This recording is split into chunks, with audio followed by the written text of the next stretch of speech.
말씀, 그 다음에 이제 4장은 천상낙원 본부에 대하여서, 그래서 천국의 하나님 보좌를 중심으로 그 안에 있는 모든 구조들을 알게 되었고, 그 다음에 5장은 이제 예수님이 인봉한 책을 받으시는 장면, 인봉한 책을 받으시는 장면, 그 다음에 뭐 인을 떼시는 분은 예수님, 그게 6장입니다. 인 떼시는 예수님 6장. 그 다음에 7장은 보충계시. 그 다음에 8장 이제 7절부터 7년 대환란 시작인데 8장 7절부터 첫째에서 넷째 나팔까지 불어요. 그러면 첫째에서 넷째 나팔까지 부르는 이 시간이 전 3년 반에 일어나는 일들인데 여기에 이제 모든 환경이 연단받는 환경으로 구성이 돼요. 그래서 땅, 바다, 물, 하늘, 본원의 3분의 1이 지향이 떨어지는 게 첫째에서 넷째 나팔 지향입니다. 그리고 그 환경을 통하여서 이제 굉장히 그 열악한 환경 속에서 다섯째 나팔 황충장이 떨어지죠. 그래서 여기 이제 부장이 일어나는 일이고 여섯째 나팔 이제 9장 13절에서 21절까지는 여섯째 나팔 둘째 날을 부를 때 복의 멸망이라고 하는 주막과 공부한 에스겔 30국자 그 공부를 이제 했고 그 다음에 이제 지금 이제 공부할 내용은 이제 일곱째 나팔에 해당되는 요 계시록 11장 15절 짐승출현과 함께 이루어져야 될 전 상황을 정리하는 거예요. 여기에. 그래서 11장부터 11장까지가 전상류관이 끝이에요, 사실은. 그리고 12장은 보충계시록. 이런데 그 12장은 이제 이스라엘 백성들이 어떻게 연단받으며 복음을 믿고 연단받는가 그런 내용으로 정리가 되어 있어요. 그러니까 첫째에서 넷째 나팔은 전상류관, 3분의 1 재앙이 떨어지는 재앙, 그 다음에 5달 황충 재앙 첫째와에 해당되고 그 다음에 여섯째 나팔은 둘째와에 해당되는 세계 3차 전쟁 이렇게 정리됩니다. 이렇게 간단하게 정리를 하셔야 계시록 1장서부터 22장까지 내용이 주르륵 전체 흐름을 파악해야 돼요. 흐름을 파악해야 뒤에 얘기해도 앞에서 뒤에 거 얘기해도 이해가 되고 뒤에서 앞에 거 얘기해도 이해가 되는 전체 흐름을 파악을 하셔야 되는데 그거 하기에는 가장 이해가 잘 되는 게 도표 이거 가지고 하면 아주 좋습니다. 자 이제 11장의 1절에서 14절의 말씀의 제목은 두 증인에 대해서 얘기합니다. 이 두 증인은 딱 정의하면은 이스라엘 백성들에게 복음 전하는 전도자들이에요. 두 증인은 한 절 한 절 한번 우리가 보시겠습니다. 1절입니다. 시작. 또 내게 지팡이 같은 갈대를 주며 말하기를 일어나서 하나님의 성전과 제단과 그 안에서 경배하는 자들을 청명하되 아멘 이랬어요. 거기 이제 보니까 지팡이 같은 갈대 그랬습니다. 그 지팡이 같은 갈대는 하나의 이런 뭐 저울 같은 그런 거잖아요. 그러니까 그것은 청량할 때 필요한 어떤 저울 내지는 그런 청량할 때 필요한 내용이다 하고 또 여기 보시면 하나님의 성전 이 이제 하나님의 성전은 천국을 상징합니다. 그리고 제단은 성전 바깥에 있는 제단을 상징해요. 그러니까 여기 이제 정리가 되어 있습니다. 제단은 성도들이 천국에 들어갈 수 있도록 준비하는 장소이에요. 또 하나님의 성전과 제단과 그 안에서 경배하는 자들은 구원받은 모든 성도들을 가르치게 한다. 이렇게 정리하시면 됩니다. 그 다음에 이제 성전 안에서 경배하는 자들은 휴거되어서 이미 천국에 들어가 있는 성도들, 즉 교회 시대 이긴 자들이다 이렇게 보셔야 되고요. 교회 시대 이긴 자들. 자, 여러분 이제 이 교회 시대 이긴 자들에 대해서 이제 공부를 많이 하시는 분들, 아주 십수년 공부하신 분들은 빨리빨리 정리가 되는데 지금 이제 시작하시는 분들은 교회 시대 이긴 자들은 교회사 2000년 동안 하나님 보시기에 가장 예수님을 많이 닮은 빼앗은 성도들이에요. 그런 분들을 기라성 같은 명성가들 내지는 그런 신학자들, 칼빈이나 웨슬레나 또 썬다싱이나 이러한 중국에서 나온 성자 누굽니까? 오치만리 이러한 분들이 아주 영적으로 깊이 성장한 그러한 분들인데 그분들이 교회 시대 동안 14만 4천 명이 나왔다 이렇게 볼 수 있고 12장 1절부터 구체적으로 공부하게 됩니다. 자, 그래서 천사가 사도 요한에게 청량하라고 말한 때는 전삼년반 환란이 마지막 때이기 때문에 이방인들 중에서 구원받는 성도들과 또 유대인 중에 구원받은 성도들이 함께 있음을 말합니다. 무슨 말이냐면 청량하라는 구원받은 성도들이 얼마나 되는가 알아보아다오 그 얘기입니다. 또 성전 안에서 경배하는 자들, 그것은 이미 천국에 들어가 있는 성도들, 즉 교회 시대의 이긴 자들, 또 제단 안에서 경배하는 자들은 순교자들과 대환란을 통과하는 성도들을 가르치게 한다. 여기 이제 보시면 성막이 나와 있는데요. 여기 이제 여기 제단이 있고 여기 뜰이 있고 성막이 있는데 요 뜰은 우리 이제 육체를 상징하고 그 다음에 성막은 우리 영을 상징하는 것으로 우리가 성막 공부를 하는데요. 이제 그 제단이라는 것은 여기 앞에 여기 요 파란색 앞에 여기 거기에서 이제 연단을 받는다라는 것은 이 물두멍은 몸을 씻는 것을 의미하고 이 번제다 우리 몸으로다가 희생하는 것을 의미하거든요. 그러니까 우리의 몸을 회개함으로 해서 우리의 행실을 깨끗하게 씻고 그 다음에 몸으로다가 이렇게 사경에 오셔가지고 또 희생하고 봉사하는 다 뭐예요? 주님께 희생하는 것을 상징하는 뜰에서 우리가 주님을 하나님 나라를 가기 위해서 훈련받는다, 준비한다 이렇게 정리하시면 될 것 같습니다. 2절입니다. 시작. 성전 마당은 청량하지 말고 그냥 두라. 이것을 이방인에게 주었으니 저희가 거룩한 성을 다음 2달 동안 짓밟으리라. 아멘. 그랬어요. 자, 성전 안에는 들어왔으나 경배하지 않는 사람들이 있어요. 그분들은 교회에는 왔지만 출애굽 즉 구원을 체험하지 못한 그런 사람들이고 이분들은 교회 떠나도 맞지만 구원을 아직 못 받은 사람 이런 사람들에 대해서 숫자가 얼마 되고 한번 청량해 봐라 이렇게 된 거죠. 자, 이방인에게 주었다는 것은 후 3년반 환란 때 이방인 즉 적그리스도에게 짓밟히도록 하시겠다라는 거예요. 이 말씀은 구원받지 못하는 사람들은 후 3년반 때 적그리스도에게 어떻게 해요? 짓밟힌다. 표받고 지옥 간다 이런 뜻입니다. 42달 동안 짓밟으리라 이 말씀은 여기 보세요. 이제 도표가 자꾸 우리에게 익숙해져야 됩니다. 42달 동안 즉 후 3년 동안 이 짐승이라고 하는 적그리스도에게 불신자들 내지는 교회는 다녔지만 아직 구원받지 못한 사람들 있죠. 우리 유튜브 이런 거 보니까 교회는 다니도 지옥 가는 사람 많다 뭐 이런 사람들이 있더만요. 그와 같이 교회 다니면서도 구원 체험이 안 된 사람이 있어요. 그런 분들은 하나님이 다 아시거든요. 우리는 몰라요. 근데 이제 그런 분들은 후 3년반 때 적그리스도에게 짓밟힌다라는 거는 그 사람들 주는 사상이나 식량이 이런 걸 다 받아먹고 어디 간다요? 지옥 간다. 그것을 말씀하고요. 이제 여기 설명해 놓으셨죠. 적그리스도가 예루살렘 성전을 빼앗고 그 안에 자기 보좌를 만들고 성도들을 미혹하고 박해하면서 교회를 짓밟는다라는 뜻입니다. 자, 3절이요.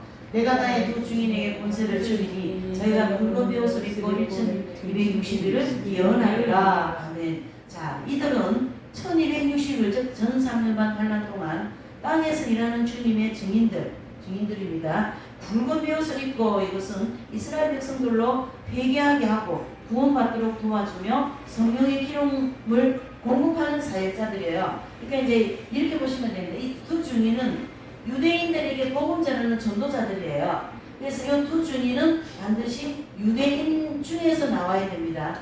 이방인은 절대 두 증인이 될 수 없어요. 왜 그러냐면 유대인들은 이방인들을 개나 돼지로 생각하고 있어요. 지금도 여기 키파 쓰고 말이죠. 머리 검은 모자 쓰고 막 오리지널 유대인들이 있지 않습니까? 이스라엘 가면 그 사람들은 지금도 이방인들은 뭘로요? 개나 돼지로 생각한다고요.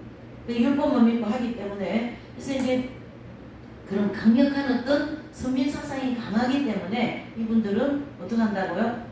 이방인에게 복음 안 듣지 안 들어요. 그러니까 유대인 중에 유력한 그러한 두 증인이 앞으로 나올 겁니다. 그 사람들이 복음을 전할 때 우리 조상들이 십자가 못 박아 죽인 그 사람이 예수라는 사람이 우리의 메시아이구나. 이걸 알게 되는 데가 2260일, 즉 전 4년반 동안에 일어나는 일이다. 이렇게 보시면 됩니다. 자, 이제 두 증인에 대해서 이제 설명하고 있습니다. 가나다라고 이렇게 해서 정리가 딱 되어 있어요. 자, 한번 읽어보시죠. 시작. 두 증인은 이스라엘 백성들에서 나오는 선지자와 모세와 엘리야의 신령으로 증거하는 예언자, 또 이스라엘 백성들을 양육하기 위해 세운 그리스도의 증인들, 또 1260일 즉 전 3년간 환란 동안 예언할 권세를 받은 사람들, 대환란 동안 일어날 재앙에 대해 온 세상에 예언하게 된 사명을 가진 사람들이다. 이렇게 볼 수가 있어요. 그래서 이 두 증인의 사명이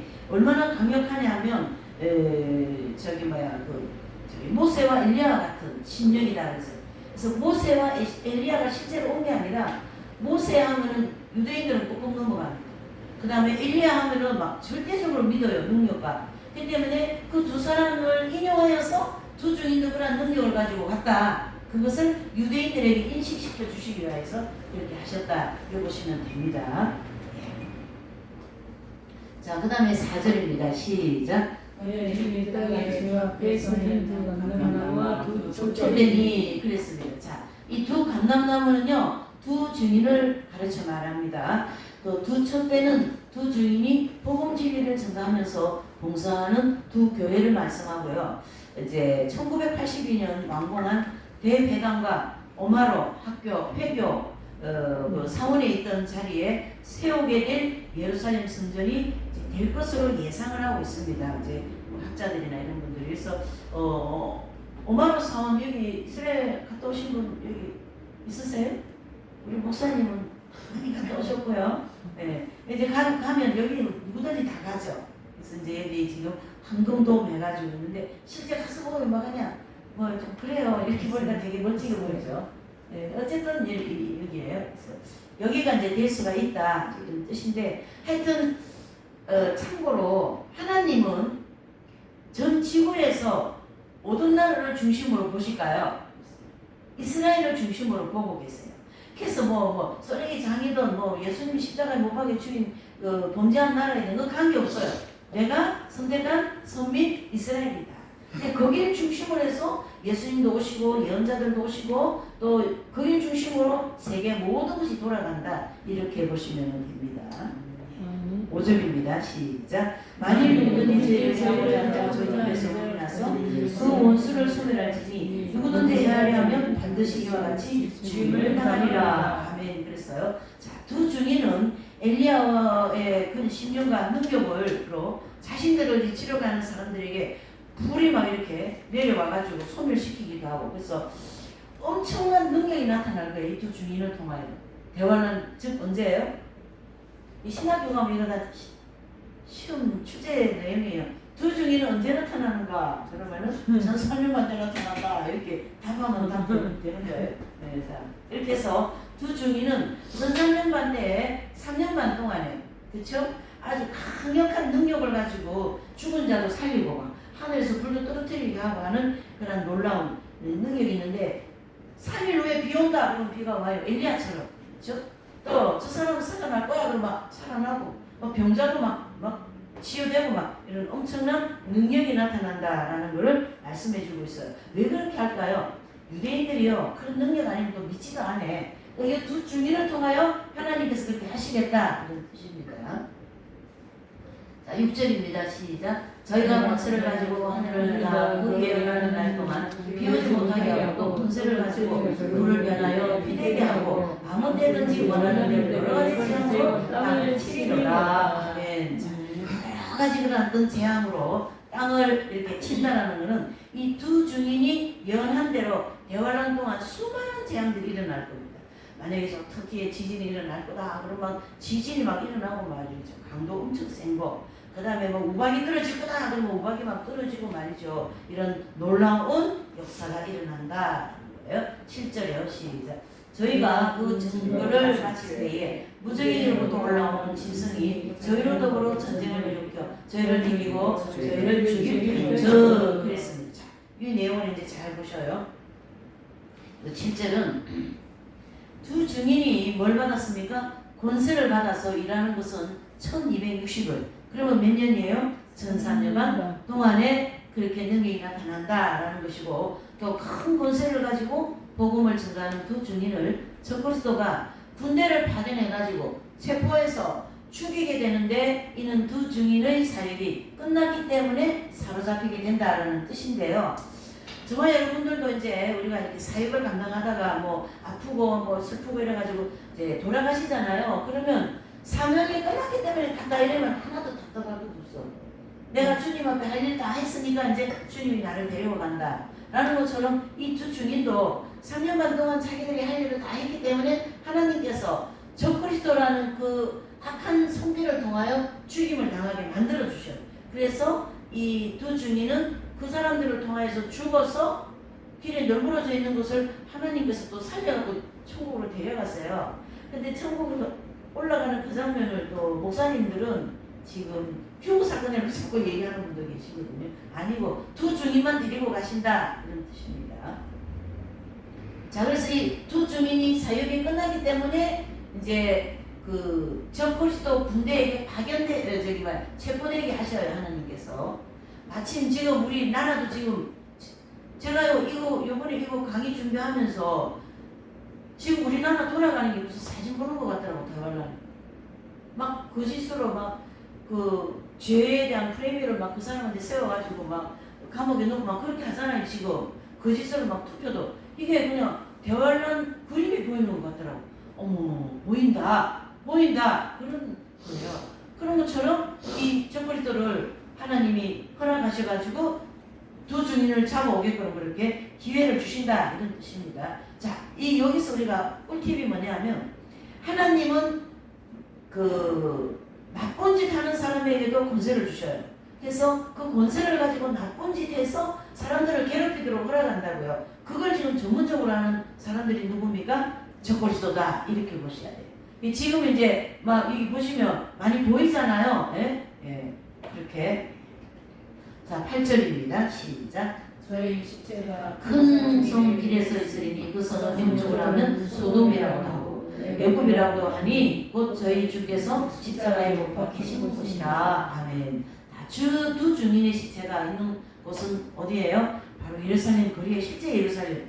지금 예루살렘 성전이 있는데 있더라는 아마고 엄마를 성 그 앞에 막줄 널브러지고 사람이 거기가 가보니까 광장이 엄청 넓더라고요. 그러니까 넓은 그 광장에 사람들이 많지 않겠어요? 우리 그 지금 뭐 저기 막 올봄 그런 데처럼 넓어요. 거기도 거기 이제 시체가 이제 이렇게 널브러져 있는 거죠. 네? 그래서 예루살렘 성은 전쟁이 끝난 직후이기 때문에 소돔이나 애고가 같이 온갖 죄악으로 가득 차져 있는 그런 곳입니다. 그러니까 이제 이 전쟁으로 아주 그냥 초토화되었다라는 것은 예루살렘 성을 이스라엘 백성들 중심으로 일어난 전쟁, 3차 전쟁이죠. 세계 전쟁이긴 하지만 중심이 거기다라는 거죠. 그러니까 그 예루살렘이나 성전이 얼마나 초토화되어 있겠냐. 그 초토화되어진 그 기회를 타고 적그리스도가 예루살렘 중심에 성전 중심에 자기 사진을 갖다 붙여버리거든요. 김일성 사진 붙이듯이. 이해되시죠? 그렇게 이제 후삼인반 되어서 적그리스도 노릇을 할 것이다.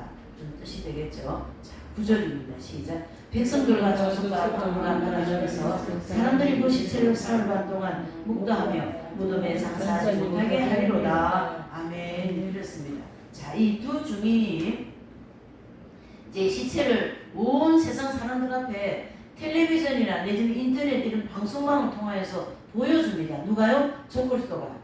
그러니까 적그리스도 군대들이 두 증인을 잡아가지고 이제 죽였단 말이에요. 그러니까 이 사람이 이제 죽여버렸으니까 이걸 또 어떻게 합니까? 그러니까 방송 매개체를 통하여 어떤 선전의 그러한 이제 내용물로 사용하는 거예요. 누가요? 적그리스도가 두 증인을 그렇게 사용한다. 이렇게 보시면 됩니다.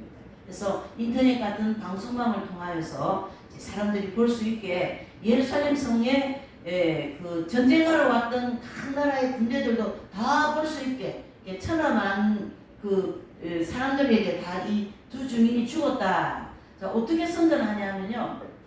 여보세요들 사람들 여러분 그러면서 두 증인이 말이죠. 뭐 언제 배운다 그러고 사람들 죽이고 살리고 하고 다 거짓말입니다. 죽었지 않았습니까? 이렇게 악용하는 선전용으로 사용한다라는 누가요? 적그리스도가 예루살렘 성전에 두 사람을 이렇게 눕혀놓고 그래서 무덤에 장사하지 못하게 하는 이유는 재앙을 일으킨 책임이 누구에게 있다예요? 두 증인에게 있다고 막 비방하고 그 다음에 모험을 하면서 두 증인의 시체를 선전의 재료로 사용하게 될 것이다 라는 거죠.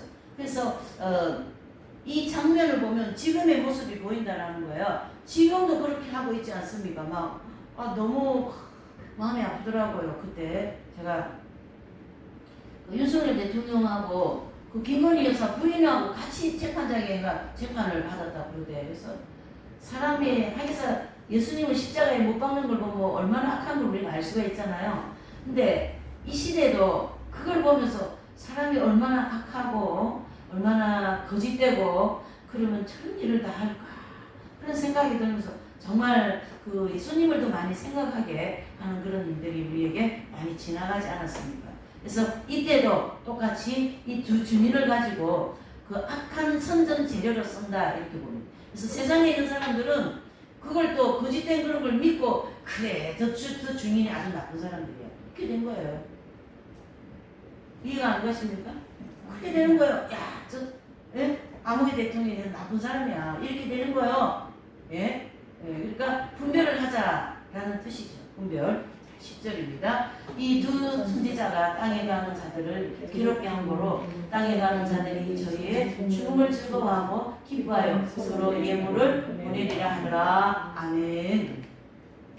사람들은 하나님에 대한 믿음이 없기 때문에 두 증인이 이 말 때문에 재앙이 생긴 것으로 생각하고 두 증인의 죽음을 기뻐한다. 무슨 말이에요? 두 증인이 죽은 걸 음에 잘 죽었어 이렇게 한다는 거예요. 음에 잘 죽었어. 그러니까 그게 분별이 된 거예요? 안 된 거예요? 분별이 안 된 거죠. 두 증인이 잘 됐다고 막 기뻐하는 것은 지금 어떻게 된 거예요? 적그리스도 손에서 두 증인이 이용을 당하고 있는 거잖아요. 그러니까 두 증인은 착한 사람이거든요. 좋은 사람이거든요. 근데 적그리스도 손에 가서 나쁜 사람으로 선전이 되어서 세상 사람들은 두 증인이 나쁜 사람이다 이렇게 하면서 죽은 거를 잘 됐다 기쁘다 이렇게 한다는 뜻이죠. 이해되시죠? 이게 잘못되어진 그것에 사람들이 미혹이 되어진 모습을 볼 수가 있습니다. 11절입니다. 시작. 3일반 후에 하나님께로부터 생기가 저희 속에 들어가니 저희가 발로 일어서니 구경하는 자들이 크게 두려워하더라. 아멘. 하나님의 생기가 이 두 증인의 시체 속에 쫙 들어가니까 두 증인의 시체가 어떡합니까? 부활체를 입고 벌떡 일어나버리네. 네? 틀어놓여 있던 온 세상 사람들한테 막 선전용으로 했는데 보니까 또 살아났어요. 이거 어떻게 해야 돼? 그러면서 구경하던 모든 사람들이 이 광경을 보고 뭐 한다요? 두려워하고 막 어머 저 사람들 막 살아났어. 어떻게 된 거야? 그러면서 우리 이제 믿는 사람들 야 흉악 사건이 지금 일어나는 거 아니냐 이렇게 또 오판을 하는 거예요. 하여튼 우리 인생들은 내 인생 자체에게도 오판을 많이 하고 세상도 오판을 많이 하고 참 오판하다가 정말 불리다 볼 것 같아요. 그러니까 뭐 해야 돼요? 기도할 때 무슨 기도해야 될까요? 아버지 하나님 분별력 주시라고 기도해. 저는 이상하게 옛날부터 분별력 달라고 기도를 계속 하더라고요. 옛날 제가 이 공부하기 전부터 그 모교회 다닐 때부터 아버지 하나님 분별을 하게 해달라고 뭐 그러대요. 그래서 하나님께서 안 가르쳐줘도 이렇게 딱 정리가 돼. 아 저 아니다. 기다 이렇게 주신 것 같아요. 하나님. 분별. 이게 분별력 달라고 기도하셔야 돼요. 이 분별하지 못하면 이런 거 다 우리가 속아 넘어가는 거거든요. 그러니까 요 살아서 이 부활된 이분들은 두 명에게 해당되는 얘기예요. 두 명. 누구예요? 두 증인에게 해당되는 이야기다. 그래서 두 증인이 살아서 하는 나라 천국에 갔다 이래 보셔야 됩니다. 12절과 13절이요. 하늘로부터 큰 음성에서 이리로 올라오라 함을 저희가 듣고 구름을 타고 하늘로 올라가니 저희 원수들도 구경하다가 그 시에 큰 지진이 나서 성 10분의 1이 무너지고 지진에 죽은 사람이 7천이라 그 남은 자들이 두려워하여 영광을 하늘의 하나님께 돌리라. 아멘. 그랬어요. 자, 하나님께서 큰 음성으로 부활한 몸을 가진 두 증인에게 하늘로 올라오라 이렇게 큰 음성이 들렸습니다. 그때 이 두 증인은 승천하는 모습이 예루살렘 성에 있는 사람들과 두 증인을 미워하고 대적하던 모든 사람들이 쳐다보는 거예요. 그러니까 딱 예수님이 승천하는 모습이겠죠. 두 사람이 벌떡 일어나서 부활체를 입고 하늘로 샥 올라가니까 그것도 모습이 참 얼마나 아름다웠었겠어요. 그게 구경하더라. 그래서 첫 그리스도의 무리들은 저 두 증인이 부활 사건이 또 은폐하고 죽었을 때는 또 악선전한다고 막 드러내다가 이제 또 부활되어가지고 천국 가니까 그것도 가린이라고 은폐하니라고 지금 바빠요. 누가요? 저 그리스도 무리들이. 그러니까 죄 짓고 거짓말하고 죄 짓고 거짓말하는데 바빠요. 누가요? 저 그리스도의 무리들이. 여기 잘못된 해석이 되어 있는데 이 두 증인의 부활 승천 사건은 휴거 사건으로 해석하면 됩니까? 안 됩니까? 안 됩니다. 이 사건은 누구에게만 해당된다고요? 두 증인에게만 해당되는 내용입니다. 그때 예루살렘 성에 실제적으로 하나님의 진노에 의해 큰 지진이 발생하고요. 그 지진으로 인하여서 사람 몇 명이 죽는다고요? 7,000명이 죽어버립니다. 자, 여기 한번 보세요. 우리 졸리니까 그 까만 글씨 한번 읽어보실까요? 시작. 그때 예루살렘 성에 실제적으로 하나님의 진노에 의해 큰 지진이 발생하는데 몇 명 죽습니까? 7,000명이 죽는다. 엄청나게 죽어버려. 땅이 쫙 갈라져가지고 사람이 거기 막 들어가니까 얼마나 많이 죽겠습니까? 그러니까 하나님의 재앙 중에 지진도 참 무서워요. 땅이 갈라지니까 그대로 그냥 어디 갔냐 그 사람들 다 들어가 버려서 모르겠어. 에? 이렇게 되는 거예요. 그러니까 물은 뭐 쓰나미나 이런 거는 지나가고 나면 찌그러기게 남지. 근데 땅은요 아무것도 안 남아요. 갈라져 버리면 다 들어가 버렸어요. 어디에요? 땅 속에. 그렇게 된 거예요 이게 지금. 그래서 막 거짓말하고 막 비방하고 또 막 두 증인은 죽은 거 가지고 또 악선전하고 그거 이용해먹고 하는 그런 사람들을 땅을 벌려가지고 7,000명 하는 죽이겠다. 그래서 여러분 잘 들으셔야 돼요. 우리가 계시록 공부하고 이렇게 하면서 뭘 하나 더 우리가 꿀팁을 받아야 되냐면 내가 행한 대로 받는다 이런 것입니다. 선도 행한 대로 상급으로 축복받습니다. 악도 행한 대로 그에 따르는 벌을 반드시 주십니다. 근데 그 벌이 무슨 큰 아이고 내가 막 죽을 것 같아 그런 벌도 있겠지만 감기 걸리는 것도 하나의 원리가 있어. 심판의 원리가 있다는 것이에요. 감기 걸리는 거. 그래서 이 교회시대 이긴 자들은 언제나 이분들 신앙은 어떤 신앙이냐면 언제나 내가 오늘 그리스도의 심판대 앞에 서 있다라는 그런 신앙으로 살아가고 있다라는 거예요. 이거 되시죠? 그만큼 깨어있는 신앙생활을 한다 이런 뜻이 되겠습니다. 자, 14절요 시작. 둘째화는 지나갔으나 보라 셋째 화가 속히 이르는도다. 둘째화는 계시록 9장 13절 말씀과 같이 여섯째 나팔을 불 때부터 예루살렘 성에서 두 증인이 순교할 때까지가 둘째화에 해당되고 그 다음에 두 증인은 1300년 반 동안 예언할 권세를 받았으므로 둘째화가 끝날 때까지 1300년 반 환란이라고 할 수 있다라는 거예요. 그러니까 두 증인이 이제 사명이 끝나서 죽었으니까 뭐가 끝났다고 봐야 돼요?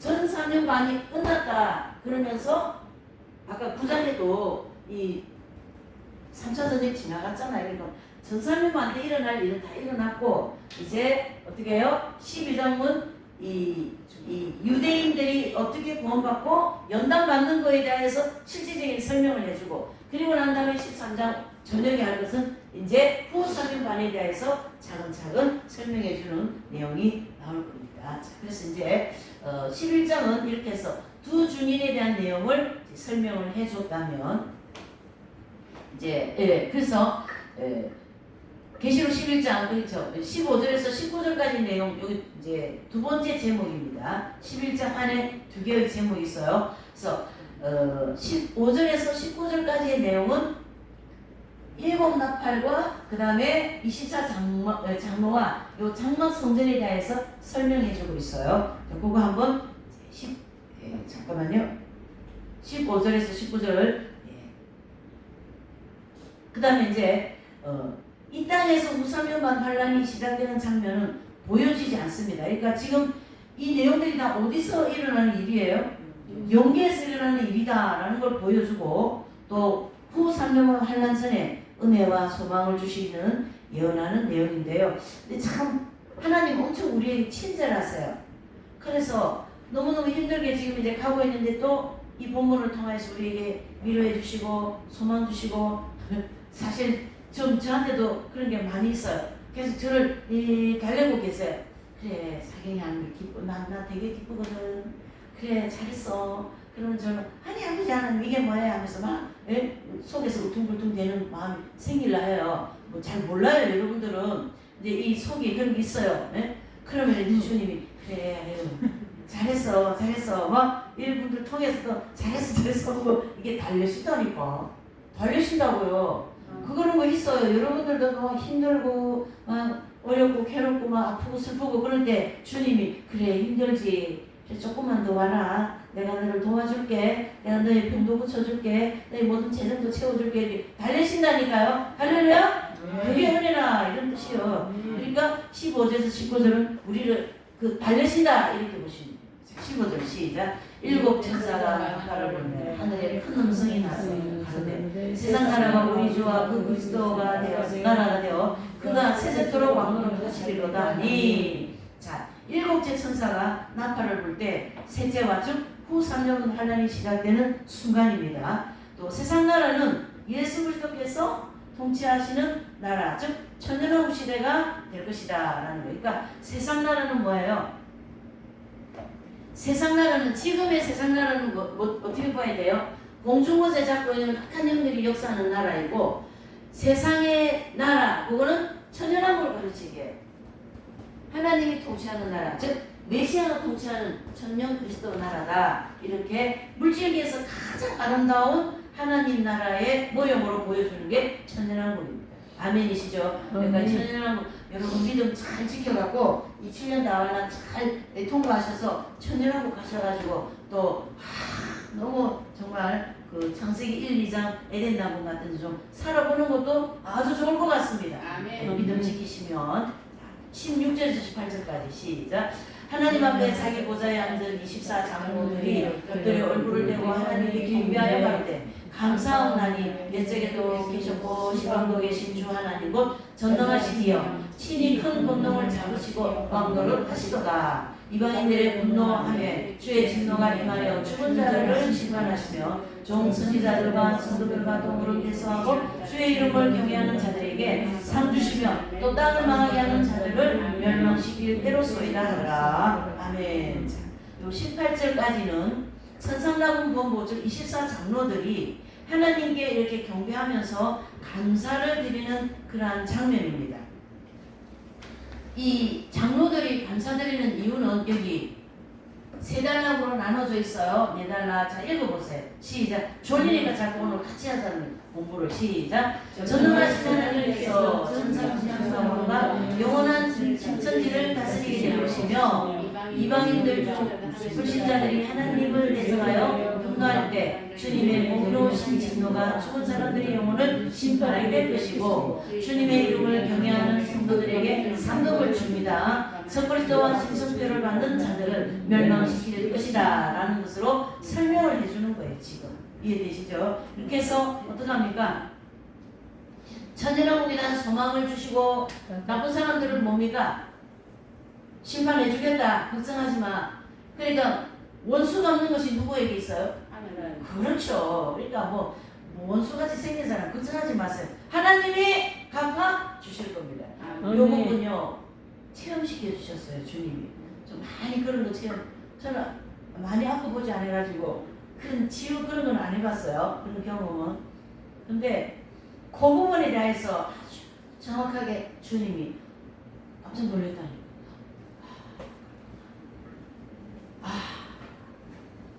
남을 내가 괴롭혔죠. 그거에 따르는 심판이 반드시 나한테 옵니다. 절대 남을 괴롭히면 안 됩니다. 남을 아프게 하고 힘들게 하고 남의 마음을 고통을 주고 또 이웃에게 불편하게 하는 그런 거 하면 안 되는 거예요. 그거에 따르는 심판이 반드시 나한테 옵니다. 아니 무슨 율법주의가 돼? 아니에요. 복음은 그걸 전부 다 헤아려서 해결해 주시겠다는 거예요. 율법은 해결을 못하고 넘어왔어요. 그러나 복음은 미워하고 시기하고 질투하고 음란 이런 모든 걸 해결해 주신다. 그래서 주님이 그러면 천국은 누가 갑니까? 그랬잖아요. 부자가 왜 바늘길로 천국 못 간다 그랬을 때 그 예수님이 부자는 천국 못 간다. 낙타가 바늘길로 들어가면 못 간다 그랬죠? 그러니까 사도가 그럼 누가 천국 갑니까? 이랬어요. 그러니까 예수님이 하나님은 하시느니라. 바로 너 속에 있는 그 모든 죄, 그 악한 거, 그걸 내가 해결해 주겠다라는 거예요. 그러니까 복음은 해결이 되고 율법은 해결이 안 되는 거예요. 그게 차이점이고, 그래서 예수님이 오신 것은 율법의 완성이라는 그 말씀이 성립되는 거예요. 할렐루야? 그렇게 돼 있습니다. 그래서 이제 이 장로님들이 감사드리는 이유도 이제 이 천년왕국 주시는 거에 대해서 감사를 드리는 거예요. 천년왕국에는 아무도 나를 괴롭히는 사람이 없고, 아무도 뭐요? 나에게 또 이웃도 아름다운 천국의 모습을 보여주는 것입니다. 아멘이시죠? 그에 따르는 감사기도다 이래 보시면 됩니다.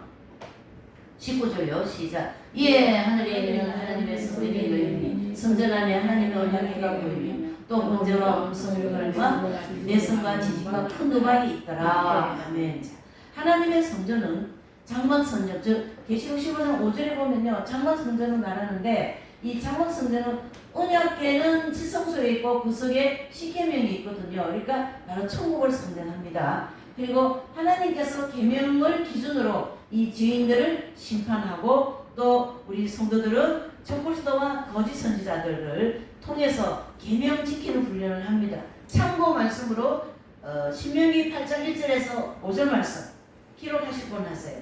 신명기 8장 1절에서 5절 말씀은 내가 너희를 이 광야 40년을 걷게 하신 것은 내 말을 지키는지 안 지키는지 보려 함이라. 바로 하나님께서 이 촛불들 우리에게 붙이는 이유는 하나님의 말씀을 지키는 훈련을 시키겠다 이 뜻이에요.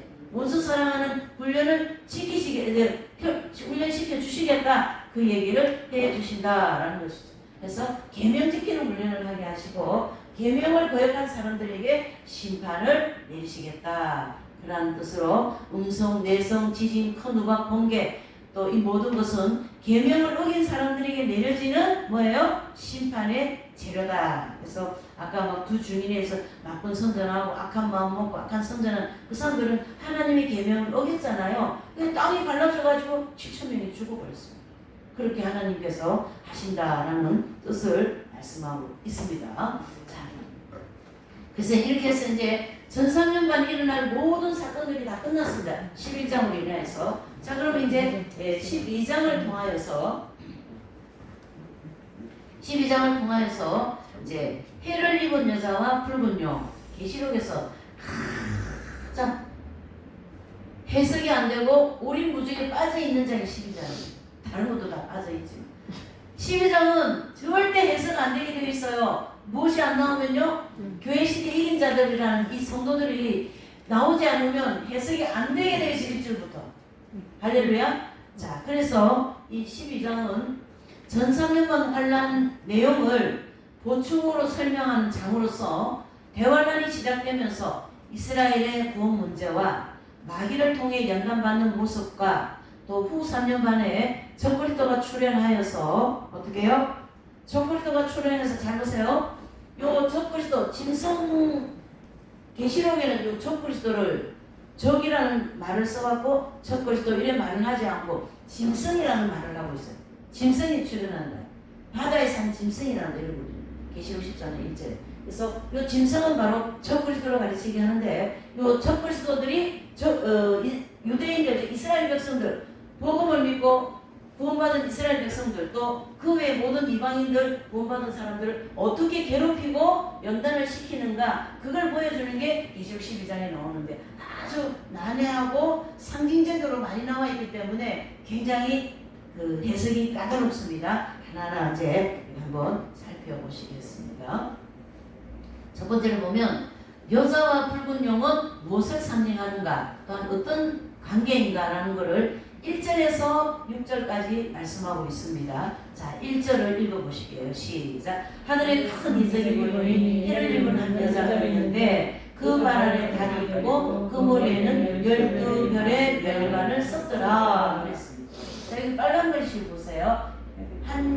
이제 하늘에 이렇게 딱 열려가지고 사도 요한이 보니까 이적이 딱 보였어요. 근데 보니까 웬 여자가 보이는데 여자가 뭐 했어요? 해를 이렇게 입은 여자가 보인 거예요.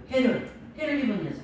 그런데 그 여자의 발이 있는데 발 밑에 보니까 달이 있고 또 그 여자의 머리에는 뭘 쓰고 있어요? 12별의 멸류관을 썼더라.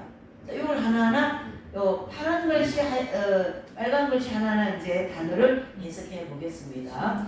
해를 입은 여자는 무엇을 상징하는가? 자, 해는 영계의 태양이 되시는 예수님을 상징하시고 잘 들으셔요. 집중하셔야 돼요. 자, 올리죠. 됐습니까? 앉아 들으리죠. 여기 상태가 늘어났죠. 자, 해는 뭐예요? 영계의 태양 되시는 예수님을 상징합니다. 그럼 그 말씀을 받쳐줄 말씀이 말라기 4장 2절 시작. 의로운 해. 그 다음에 계시록 7장 2절에 해 돋는 해. 그래서 왜 해를 이렇게 인용을 했냐면 하나님의 형상은 밝다라는 게 특징이 빛이잖아요. 그러니까 이 자연계에 있는 어떤 자연계에 있는 물건이나 뭘 가지고도 비유할 수 있는 건 해밖에 없어요. 해가 가장 빛이 밝잖아요. 그래서 정오에 뜨는 해는 우리 눈을 못 뜨잖아요. 너무 빛이 막 쫙 빛이 밝아가지고 그와 같은 그 하나님의 그 보좌가 태양같이 밝다라는 거예요. 그래서 해는 뭘 상징한다고요? 영계의 태양 되시는 예수님이시고 그 다음에 여기 보면 여자가 있잖아요. 이 여자는 영원 천국의 수도인 새 예루살렘 성을 상징합니다. 그래서 제가 이제 이 그림을 첫 시간에 좀 한 것 같은데 여기가 하나님의 보좌가 있다라는 거예요. 여기가 하나님의 보좌예요. 그 다음에 이제 여기 네 생물이 있고 7명이 있고 여기 24장로도 이렇게 했잖아요. 여기가 삼重천국이거든요. 그래서 지금 여기서 얘기하는 거는 해는 태양 되시는 예수님, 그렇죠? 그 다음에 여자는 요 천국이 이제 좀 크게 그렸습니다. 이렇게 피라미드 형태로 되어 있으면 잘 보세요. 3등분으로 나눠갖고 1층천, 2층천, 3층천 그리고 여기가 하나님의 보좌가 있는 이런 피라미드 형태로 되어 있는데 지금 계시록 12장 1절에서 얘기하는 거기가 어디냐? 요 새 예루살렘이 여기라는 거예요. 3층천. 사도 바울이 갔다 온 무슨 하늘요? 셋째 하늘. 또 3층천을 가르쳐 얘기하는데 이 여자가 이 해 같은 이 예수님이 안고 있는 게 입고 있는 옷 입은 것처럼 여러분 가장 가까운 게 나와 가까운 게 어딜까요? 옷이잖아요. 내가 입고 있으니까 나하고 가장 가깝잖아요. 그러니까 새 예루살렘 성이 여자는 천국 영원 천국의 수도인 새 예루살렘 성을 상징한다. 자 그러면 요 새 예루살렘 성에 들어가는 사람들이 누굽니까? 그렇지 나. 잘했어 나. 그 다음에 또 누구 들어갈까요? 우리 모두가 다. 자 그러면 천국 들어가는 성도들이 전체가 다 예를 들어서 100명이라자 이걸 이해하셔야만이 다음이 됩니다. 100명이라 그러면 1층천도 있고 2층천도 있고 3층천이 있는데 3층천에 들어가는 사람, 1에 들어가는 사람들이 다르지 않겠어요? 무엇이요? 믿음이 사도 바울 같은 믿음이 있고 12제자 같은 믿음이 있고 아니면은 한 달에는 세상, 한 달에는 천국 하는 믿음도 있을 거고 주기철 목사님 같은 믿음도 있을 거고 손양호 목사님 같은 믿음도 있을 거고 세단 그랜저가 뭔지 모르지만 자우자 그거 타고 다니면서 목회하는 목사님도 있을 거고 똑같이 삼층천에 들어간다 해야 됩니까? 그러면 하나님의 뭐가 안 돼요? 공의가 이루어지지 않습니다. 행한 대로 상을 주시는 원리이기 때문에 천국은 믿음으로 들어가요. 그렇죠? 그 다음에 상급은 뭐예요? 행함으로 행함이 있어야 된다. 그래서 자꾸 이 행함을 가지고 얘기하면 또 행위로 구원받는다 그러는데 억지 같은 소리 하면 안 되는 거예요. 믿었으니까 행해야지. 믿었으니까 원수를 사랑해야지. 믿었으니까 오른손에는 왼손을 모르게 해야지. 할렐루야? 이렇게 돼 있어요. 그래서 여기 들어가는 사람, 여기 들어가는 사람, 여기는 달라요. 근데 여자는 새 예루살렘 성을 상징한다면 여자가 무슨 건물하고 결혼합니까? 건물하고 결혼하는 거 아니잖아요. 그러면 건물에 들어가는 사람이 누군가를 알아야 됩니다. 건물에 들어가는 사람이 누군가 하고 보니까 아하 신앙이 아주 특출난 그러한 교회사에 그 성들이 들어가는구나 라는 걸 12제자부터 시작하여 사도 바울을 우리가 짚어볼 수가 있다라는 거예요. 자, 그 다음 이제 하나 보십시다. 재밌어요. 자, 그 다음에 계시록에는 새 여자가 나오는데 20장 20절은 음녀 이세벨. 이 음녀 이세벨은요 교회 시대 동안 활동한 이단자들의 모형입니다. 음녀 이세벨은. 그 다음에 계시록 17장 1에서 3절에는 큰 음녀가 나오는데 후 3년 반 환란 동안 활동할 이단자들을 가르치게 하고 영적 음행하는 자들이요. 그 다음에 계시록 21장 2, 3, 9, 10절에 보면 새 예루살렘 성이 있는데 여기 너는 잘 들으셔야 돼요. 새 예루살렘 성과 어린 양의 안에 신부는 같아요, 틀려요? 그렇지, 같다라는 뜻이잖아. 이 너는 할렐루야?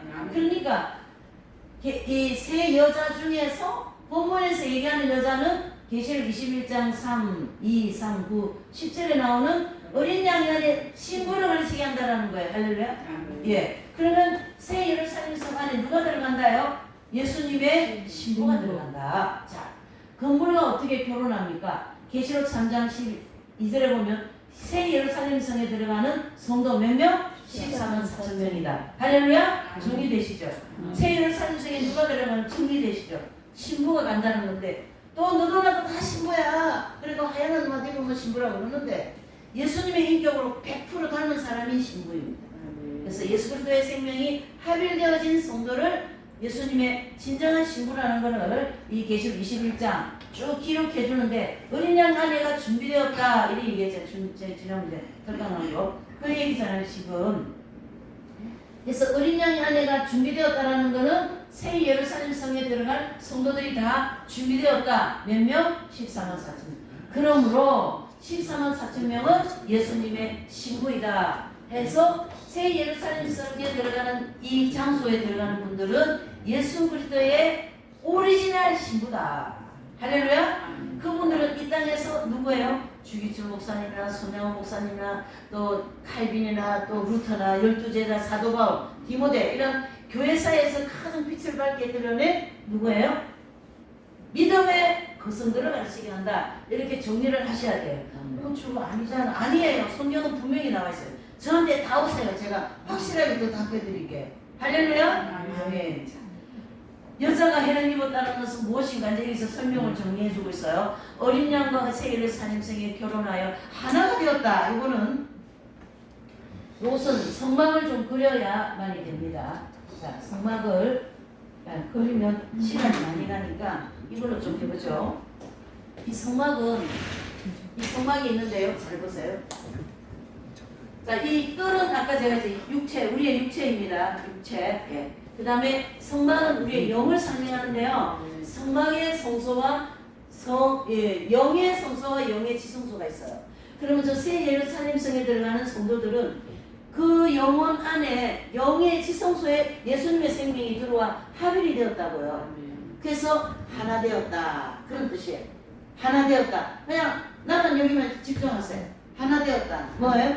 예수님과 내가 하나 되었기 때문에 계시록 12장 1절에는 해를 입은 것처럼 이렇게 설명한 거예요. 해를 뭐 했다? 입었다. 그것이 그 주기철 목사님의 영 지성소에 예수님의 생명이 합일되었다 이런 뜻입니다. 그것이 이 땅에서 그래 되었다라는 거예요. 저기 어디 뭐 다른 데 가서 된 게 아니라 이 땅에서 그 신사참배 반대하고 7년의 옥생활을 하면서 매일매일 뭡니까 이 고문을 받으면서 예수님의 그 인내의 말씀을 지켰다. 할렐루야? 그렇게 되는 거예요. 그러니까 이 땅에서 다 익은 열매가 되었기 때문에 그 익은 열매는 영의 지성소에 예수님의 생명이 합일되어진 성도들이 예수님의 신부이고 그분들이 천국의 가장 높은 빛이 밝은 태어난 도시 새 예루살렘 성에 들어갑니다. 아멘. 네, 이렇게 조금 간단하게 정리해 볼 수가 있습니다. 자, 그러므로 어린 양의 보좌가 있고 교회식에 이긴 자들 14만 4천 명이 들어가서 영생하게 된 무슨 성요? 새 예루살렘 성. 요 세자가 들어가야 돼. 또 새 예루살렘 성은 어디에 이루어져요? 영계에 있습니다. 천국은 영계에 있으니까. 자, 그 다음에 자 보세요. 그 여자의 발 아래 달이 있다라는 거예요. 그 여자의 발 아래 달이 있는 것은 어린 양의 신부 즉 새 예루살렘 성 아래에 달이 있다라는 것은 여기 보세요. 천국에 이렇게 삼층천으로 되어 있잖아요. 그런데 새 예루살렘 성을 이 여자가 이렇게 입고 있는데 달이 이렇게 있는 거예요. 달. 이것은 1층천과 2층천을 가르치게 합니다. 천국을. 이게 왜 달이라는 단어를 썼는가? 1층천과 2층천에서 하나님의 보좌를 보면 달같이 보인다.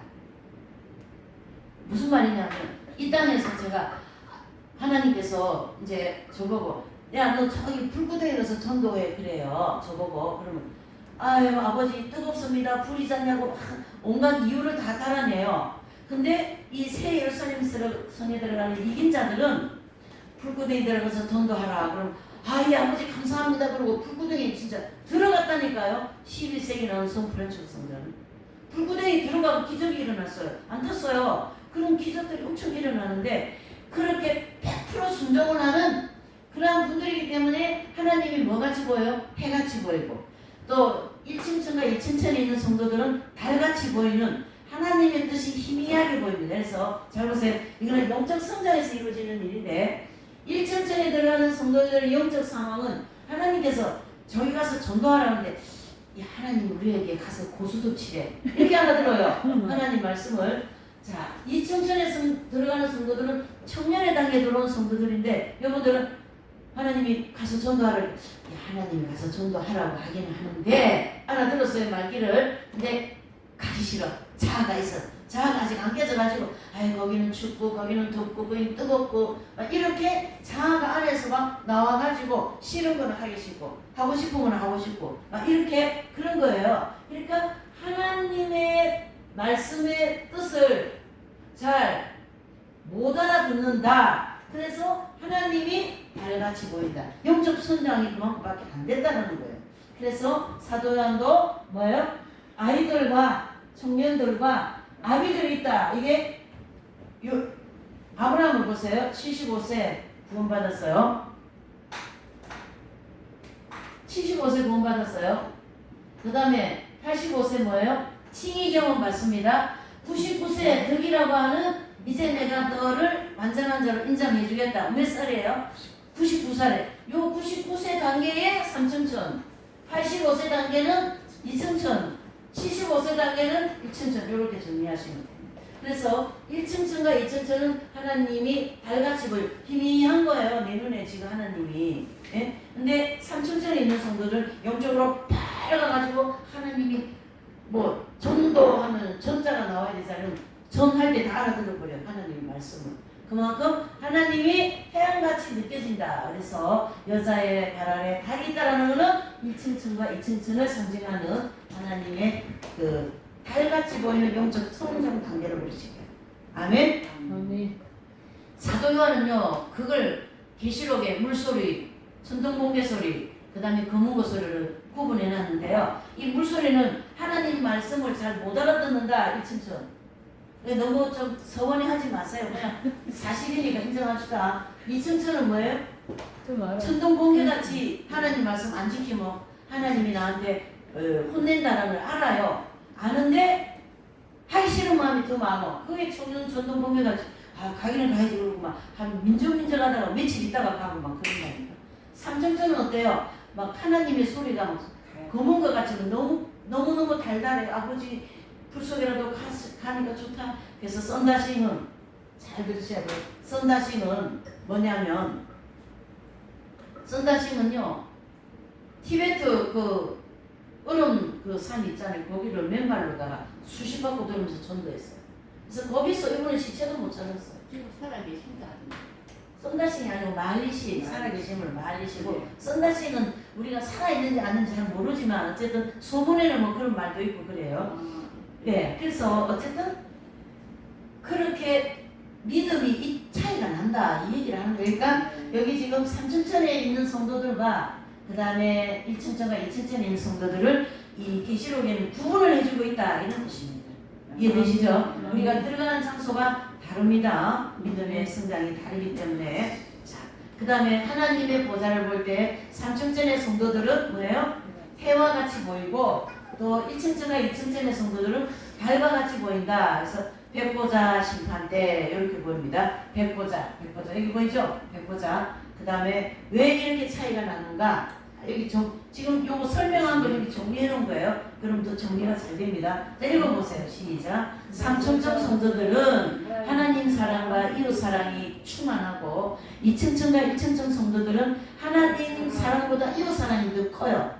그러니까 이웃이 막 굶으면 거기 가서 빨리 밥 해주고 싶고 뻘 먹고 있으면 빨리 옷 입혀주고 싶은 그런 이웃 사랑이 큰 그런 이제 은혜가 있고, 다음에 3층천의 그 호칭은 시온산, 현재로는 시온산이라고 얘기합니다. 그 다음에 천년왕국이 끝난 다음에는 천국이 완성되어질 때는 새 예루살렘성이라고 얘기합니다. 그래서 새 예루살렘성이라는 새는 뭐예요? 새 것이잖아요. 이렇게 천국의 새 예루살렘성이 이루어진다. 이렇게 보시면 됩니다. 자, 이제 여기 도표가 나와 있죠. 여기 1층천과 2층천과 3층천이 이렇게 돼 있어요. 그러니까 해같이 보이는 천국이 어디입니까? 3층천. 1층천과 2층천은 달과 같이 보인다. 이렇게 정리를 해볼 수가 있습니다. 자, 그 다음에 그 여자의 머리 위에 뭐를 쓰고 있어요? 12별의 면류관을 쓰지 않았어요? 그래서 이 12별은 계시록 7장 4절, 그 다음에 계시록 21장 12절에서 말씀한 것처럼 새 예루살렘 성에 들어가는 성도들을 12지파로 이렇게 나눠놓고 있어요. 새 예루살렘 성에 들어가는 성도들을 몇 지파로 나눠놓고 있어요?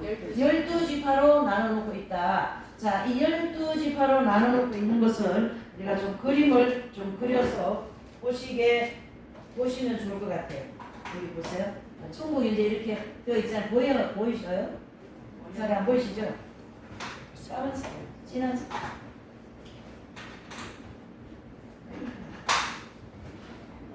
자, 이 좀 12지파로 되어 있거든요. 이렇게 천국이 피라미드 형태로 되어 있고, 이렇게 3층, 1층, 2층, 3층이라고 했잖아요. 여기 하나님 보좌가 있고, 그래서 수평과 수직으로 되어 있어요. 천국은. 그러니까 수평은 3층으로 되어 있고, 수직은 12지파로 되어 있다. 이런 뜻입니다. 할렐루야? 네, 12지파로 이렇게 되어 있어요. 12지파로 되어 있는데, 면류관을 썼다라는 것은요, 새 예루살렘에 들어갈 성도들이 이긴 자들이라는 뜻입니다. 이겼다라는 거에 세상과 명예와 또 모든 애정과 욕망을 싸워서 육신의 정욕, 안목의 정욕, 이생의 자랑과 싸워서 뭐 했다요? 이겼다. 그래서 이긴 자라는 말을 자꾸 쓰게 되는 거죠. 그래서 마귀와 세상과 그 즐거운 상황 환경과 싸워서 이긴 자들이다 해서 면류관을 머리에 쓰고 있다 이런 뜻이고요. 해를 입고 12별의 면류관을 쓴 여자는 12지파로 구분되어진 이긴 자들 14만 4천 명이 들어갈 새 예루살렘 성을 가르치게 한다. 여기 그렇죠? 그래서 12지파라는 것은 사도들이 12명으로 되어 있잖아요. 그래서 12지파장에 베드로 지파장, 충성지파, 여기 있는 우리 모두는 아마 충성지파 들어갈 수 있어요. 그렇죠? 그러니까 베드로 지파에 1층전, 2층전 들어갈 수 있고 3층전. 또 사도 요한은 무엇을 우리가 얘기해요? 사랑의 사도라고 그러죠. 그래서 사랑지파에 1층전, 2층전, 3층전. 인도의 캘커타의 마더 테레사 수녀님 같은 분은 사랑이 많은 분이잖아요. 마더 테레사 아시잖아요. 그분은 사랑지파에 3층전 중간에 딱 들어가셨어요. 이해되시죠? 네, 저도 이게 참고예요. 사랑지파 3층전 요 중간에 사랑을 얼마나 많이 실천했어요. 말이죠.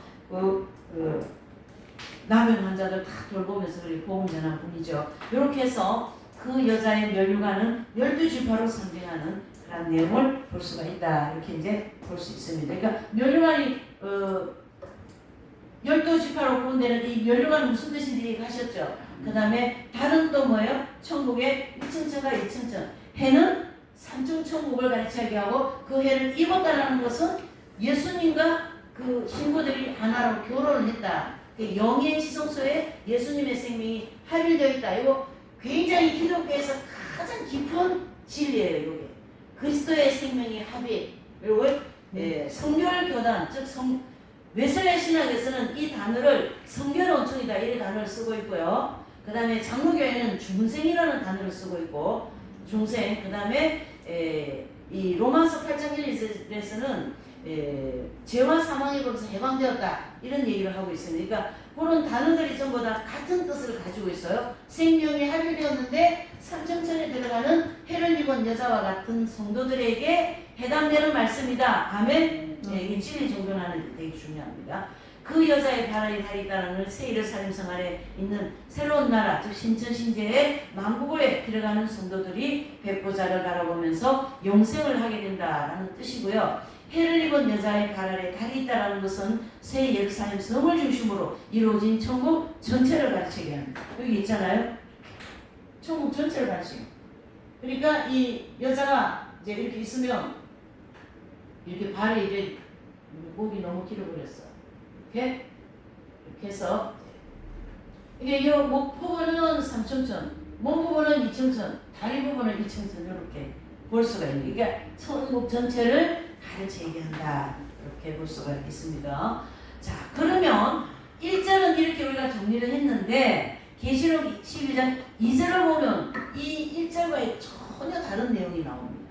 그래서 여기 이제 보시면 계시록 12장 1절은 해를 입은 여자를 새 예루살렘 성으로 해석을 하면 계시록 12장 2절 이후에 나오는 말씀은 여자가 해산하는 고통을 당하는 것, 철장 권세를 가진 남자를 낳은 사건, 광야로 도망하는 사건, 용의 핍박을 받는 사건, 광야에서 한때 두때 반때 동안 양육받는 사건에 대해서 해석하기가 상당히 어렵다라는 거예요. 그래서 이것을 어떻게 해석을 해야 되냐면 새 예루살렘 성은 완성되어진 천국의 수도예요. 여기 천국도 수도가 있고 지방이 있는 거예요. 그러니까 1층 천과 2층 천은 지방이고 3층 천은 수도다 이래 보셔야 됩니다. 그래서 새 예루살렘 성은 완성되어진 천국의 수도이므로 해산의 고통과 남자아이를 낳아서 광야로 도망하는 이러한 일들이 불가능하죠. 천국인데.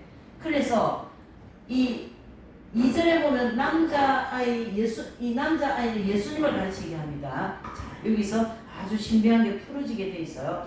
그러므로 이런 난해한 문제들을 종합적으로 볼 때에 해를 입은 여자의 이 새 예루살렘 성을 중심으로 해서 이 땅의 것을 보여주고 있다는 거예요. 그러니까 천국이 어떻게 해요? 실제이고 이 땅에는 모형이다 이래 보시면 됩니다. 자, 한번 보시죠.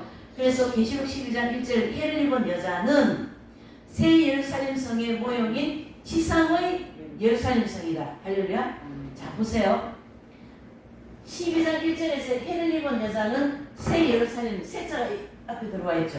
새 예루살렘 성은 영계에 있는 것이고 그것을 모형으로 하여서 지상의 예루살렘 성, 새자를 빼버리세요. 그러면 지상의 저기 이스라엘 가면 수도가 어딥니까?